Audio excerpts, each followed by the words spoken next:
Ya que hemos revisado nosotros este tema de los efectos de las obligaciones, los efectos de las obligaciones van a ser las consecuencias jurídicas que emanen de la obligación y pueden estudiarse desde el cumplimiento y el incumplimiento. Nosotros hemos revisado este tema del cumplimiento, hemos visto qué implica el pago, cuáles son los elementos esenciales del pago, cuáles son eh, los elementos que pueden distinguir al pago de otras figuras. Hemos visto que para que exista un pago tiene que haber una deuda previa, tiene que haber un solvens, tiene que haber un accipiens y tiene que cumplirse con el principio de exactitud del pago. Lo normal, estimados estudiantes, es que las obligaciones se terminen en el ámbito privado, ¿no? Es decir, si alguien te debe una prestación, sea de dar, hacer o no hacer, es decir, entregarte dinero, entregarte un bien, cumplir cierta prestación, cierta actitud positiva en tu favor o cumplir cierta actitud negativa a tu favor, bueno, lo normal es que se cumpla y que se termine ahí la obligación. Sin embargo, existen ciertas eventualidades, ciertas posibilidades en la vida real por las cuales se amerite que el pago se realice de diferente forma, ¿no? Entonces, que el cumplimiento se realice de diferente forma. Es así que nosotros encontramos en primer lugar la oferta de pago seguida de consignación. Es elemental y es normal creer que el acreedor se encuentra dispuesto a recibir la prestación del deudor, ¿no? Cuando a alguien le deben dinero, cuando a alguien le deben, qué sé yo, la entrega de una escultura, la entrega de una pintura, la entrega de un show, o bueno, la presentación de un show de un grupo musical, obviamente lo normal es que el acreedor acepte, ¿verdad, Raquel? ¿Verdad, Carmen? Es evidente, ¿no ve? O sea, uno cuando le deben algo, lo normal es que lo acepte.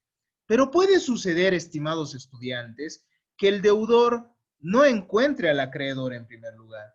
Es decir, que el acreedor haya cambiado de domicilio y se desconozca dónde se encuentra. Puede suceder también que el acreedor no quiera recibir la prestación, ¿no? Hay acreedores, por ejemplo, que son usureros o que es decir, incurren en el cobro de intereses mayores a los establecidos por la ley, ¿no?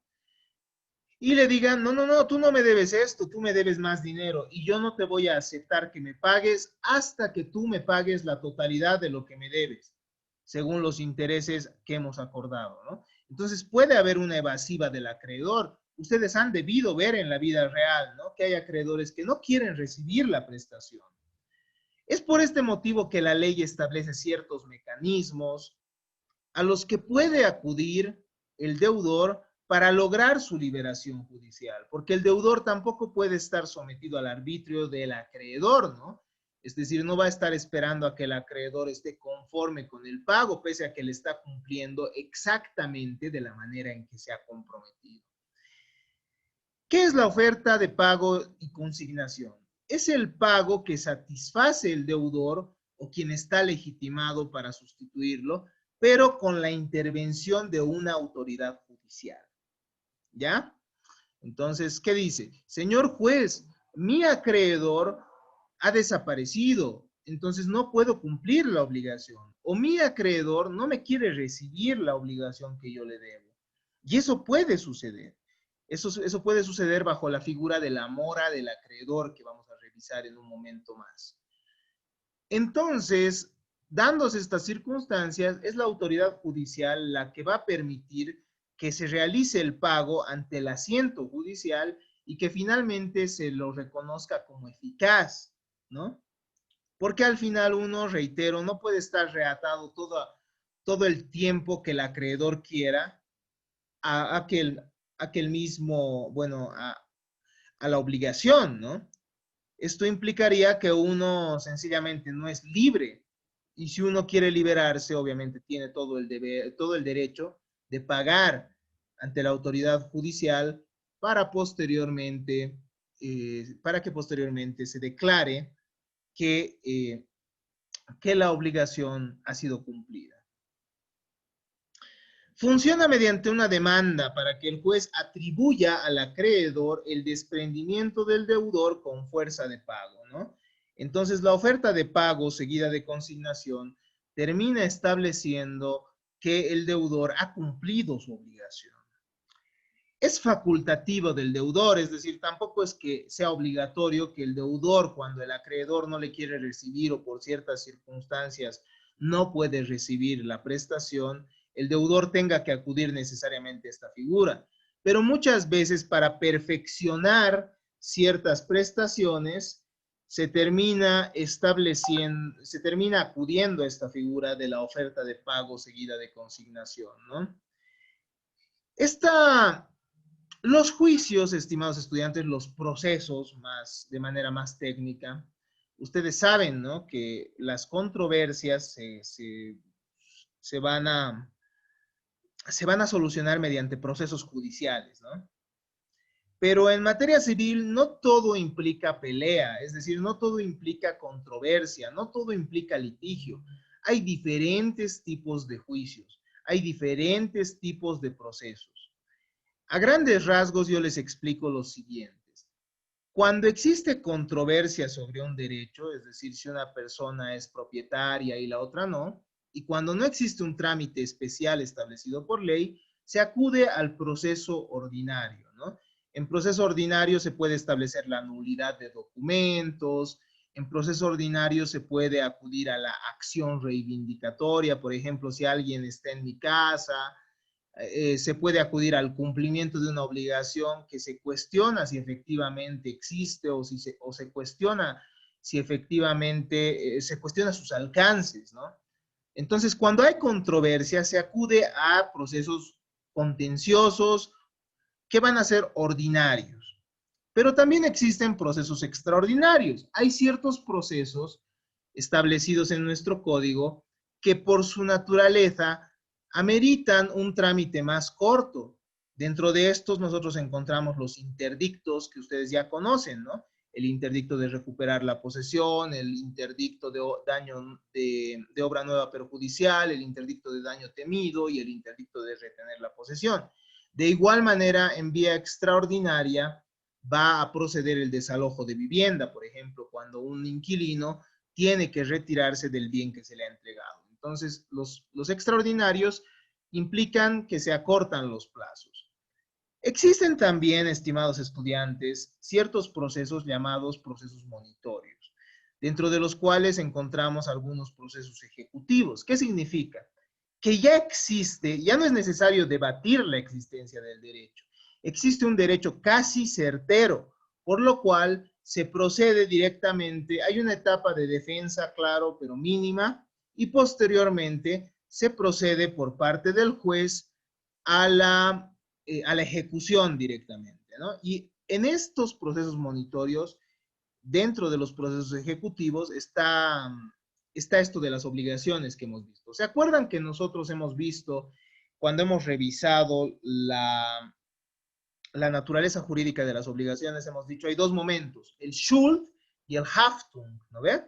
Hemos dicho, en las obligaciones hay un primer momento en el cual el acreedor tiene una facultad de recibir y el deudor tiene un débito, ¿no? Es decir, la obligación de entregar un determinado bien, presionado por una presión psicológica.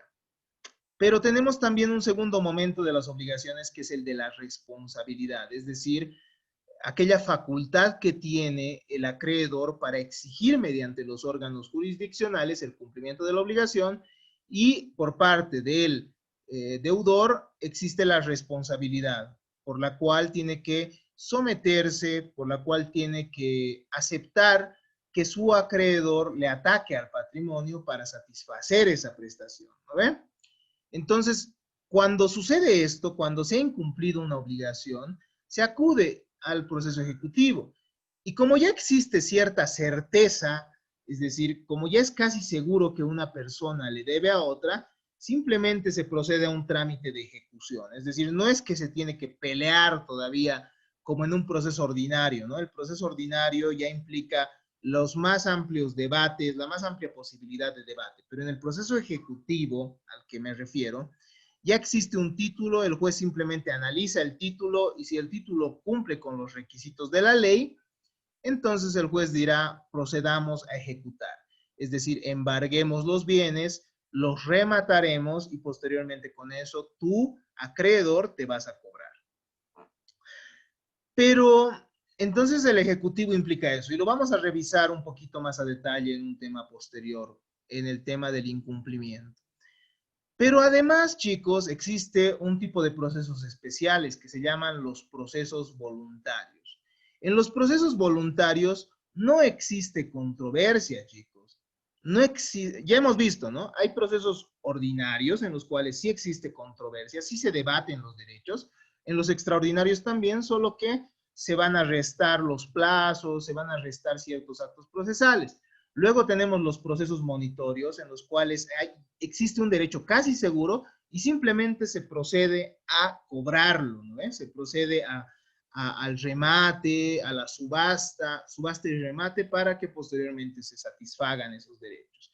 Pero además encontramos una figura que es la de los procesos voluntarios. En el proceso voluntario, chicos, no existe ninguna controversia. Para que ustedes vean que no todo juicio, no todo proceso judicial implica pelea, no todo proceso judicial implica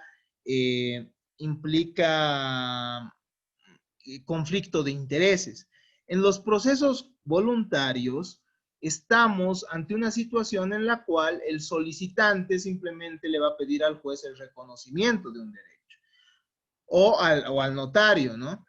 La declaratoria de herederos o aceptación de herencia, ¿no? Aceptación de herencia denominada como aceptación de herencia actualmente, no necesita de debate, ¿no? Es decir, no es que va a haber pelea, simplemente ha fallecido la persona que le hereda a uno y esta persona acude ante la autoridad notarial para decirle, deme un documento en el que se reconozca que ahora yo continúo con el patrimonio de esta persona.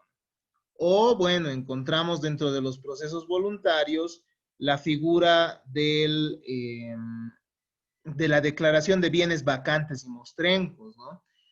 Por ejemplo, ¿qué pasa si nosotros tenemos conocimiento que un bien se ha quedado sin dueño? Entonces nosotros podemos acudir en vía voluntaria y decirle, señor juez, sucede que este bien no tiene ningún dueño porque ha fallecido y no tiene herederos, entonces, bueno, quiero que se reconozca esto por su autoridad y finalmente, obviamente, me va a corresponder un determinado monto de dinero, ¿no? Una vez que el bien se subaste, etcétera. Entonces, hay ciertos procesos en los cuales no hay conflicto de intereses.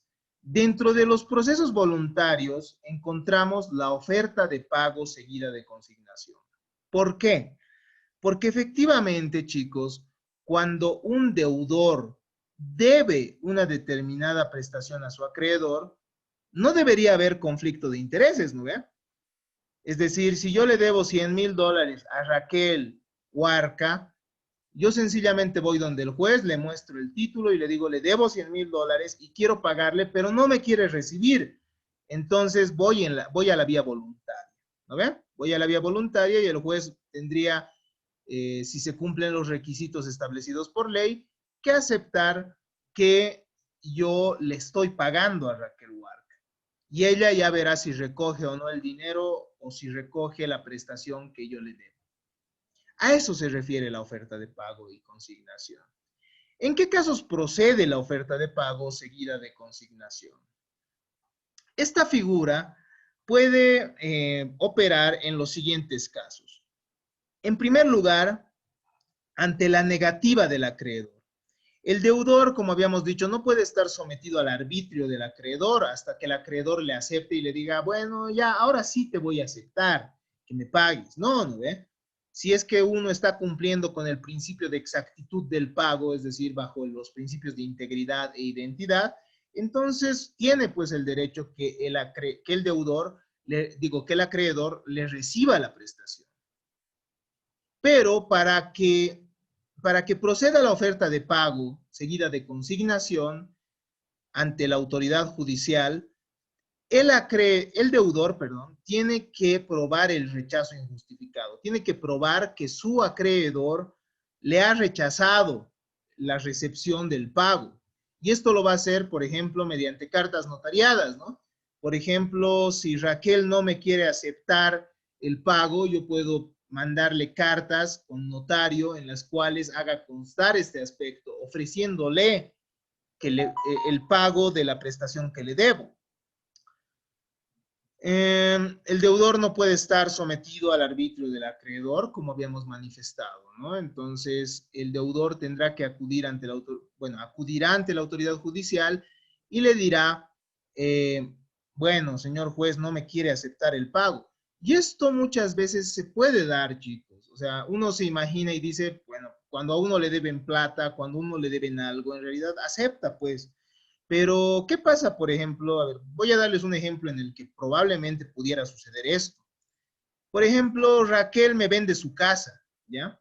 Me vende su casa en un precio de $200,000, ¿ya? Y yo le digo, ya, Raquel, efectivamente, quedaremos, te voy a pagar 100,000 la siguiente semana y 100,000 más la subsiguiente semana. Ya hemos acordado, pero Raquel, digamos que dice, pucha, no, $200,000 es muy poco. Entonces, mejor ya no le vendo y mejor no le aceptaré el pago y después le digo, puedo acudir ante el juez y le digo que él ha incumplido el pago. ¿No ve? Puede suceder. Es decir, hay situaciones en las cuales los contratantes obran de mala fe. Entonces, ella no me acepta.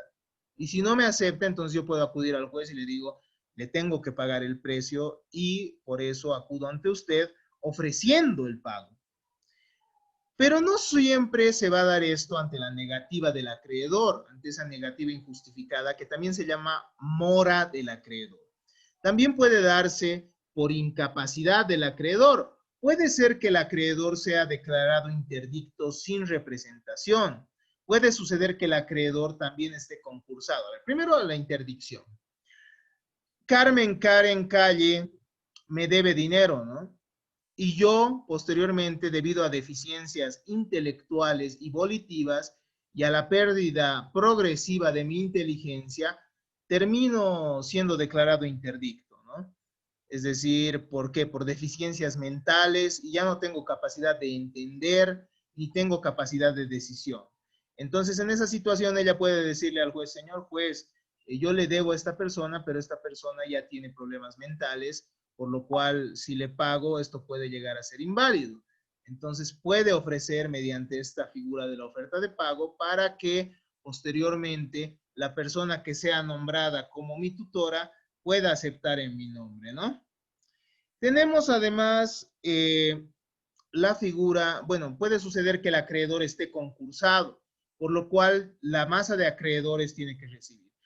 Existe una situación que vamos a analizarla posteriormente, en la que el acreedor, digo, el deudor, al verse insolvente y al ver que la vida no le ha jugado buenas pasadas, eh, otorgue todos sus bienes a todos sus acreedores, ¿no?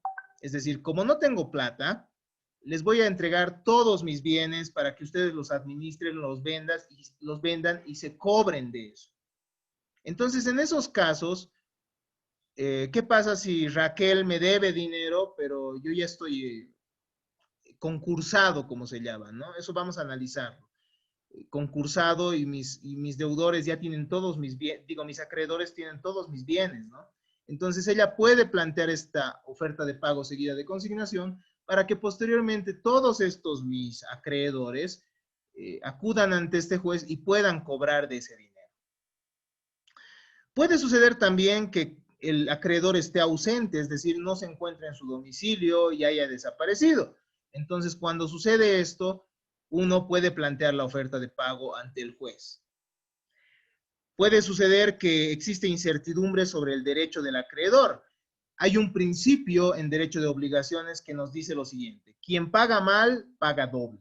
Es decir, si has pagado mal a una persona que no corresponde, entonces vas a tener que pagarle nomás a la persona a la que de verdad le debe el dinero.